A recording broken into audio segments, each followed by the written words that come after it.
Yeah, the innovation, both here in India and the world, is coming along. Are the goals that we set, staying below 1.5 degrees, we probably will miss that. Even 2 degrees isn't going to be so easy. And the thing you and I really emphasized in Paris is the need for innovation. If the green approach can be made as cheap or cheaper than the old approach, then the adoption will be very good. If it's more expensive, it's not clear who's going to be willing to pay for that. Should the rich countries pay for that?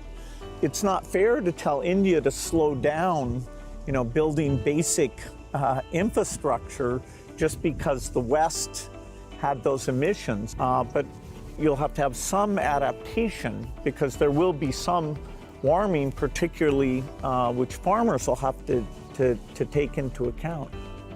मुझे लगता है कि हमने to प्रॉन्ड strategy की तरफ जाना चाहिए। एक तो है इनोवेशन, और इनोवेशन में हमारी जो रिक्वायरमेंट्स हैं वो क्लाइमेट फ्रेंडली कैसे हो, नेचर फ्रेंडली कैसे हो, उसमें इनोवेशन हो। भारत ने अभी अपने इस बजट में 1 लाख करोड़ रुपए का कॉर्पस फंड बनाया है और यंग जनरेशन को हमने कहा है कि आप इनोवेशंस के लिए आइए। 50 साल तक इंटरेस्ट फ्री लोन हम देंगे और आप इनोवेशन कीजिए। 1 लाख करोड़ रुपए का मैंने जो अपकमिंग टेक्नोलॉजीज है, फ्यूचरिस्टिक टेक्नोलॉजी है, उस पर आप रिसर्च करिए, इनोवेशन कीजिए। तो मैं एक तरफ उनको प्रोत्साहित करूँ, लेकिन दूसरी एक बात है जिसको गंभीरता से ले, और ये वो लाइफस्टाइल।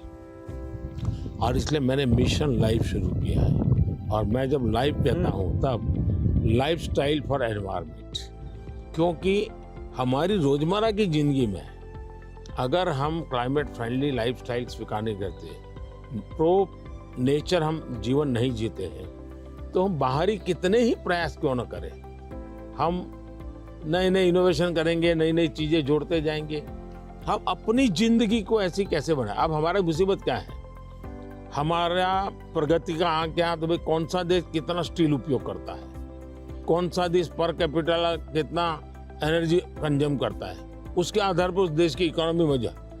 अगर ये पैरामीटर रहेंगे तो फिर वो इलेक्ट्रिसिटी कंज्यूम करने के लिए कोशिश करेगा, स्टील कंजम्पशन की कोशिश करेगा, फिर स्टील उत्पादन के लिए लगेगा, तो स्टील उत्पादन में कार्बन का प्रॉब्लम करेगा। मतलब हमने हमारी सोचने के तरीकों बदलना पड़ेगा। जब सोचने के हमारे पैरामीटर, जिंदगी के पैरामीटर, प्रगति के पैरामीटर हमने क्लाइमेट फ्रेंडली बनाने चाहिए। आज हमारे प्रगति के सारे पैरामीटर एंटी क्लाइमेट है। बिजली कंजम्पशन के आधार पर प्रगति नापी जाती है, स्टील कंजम्पशन के आधार पर प्रगति नापी जाती है।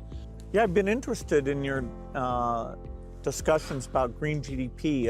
Update me on your thinking. मैं तो कहता हूँ दुनिया को ग्रीन जीडीपी के कंसेप्ट को डेवलप करना चाहिए कि भाई तुम्हारी टोटल जीडीपी में ग्रीन जीडीपी कितनी है, टोटल रोजगार में ग्रीन रोजगार कितने हैं। हम एक नया आखिर टर्मिनोलॉजी बदलनी चाहिए दुनिया की। तो मैं समझता हूँ कि समस्या का समाधान हो सकता है, लेकिन अगर मैं कहूँगा मैं तो जितना उपयोग करता हूँ करूँगा, मैं तो इतनी बिजली उपयोग करूँगा, मैं इतना पानी बर्बाद करूँगा, मैं ये करूँगा,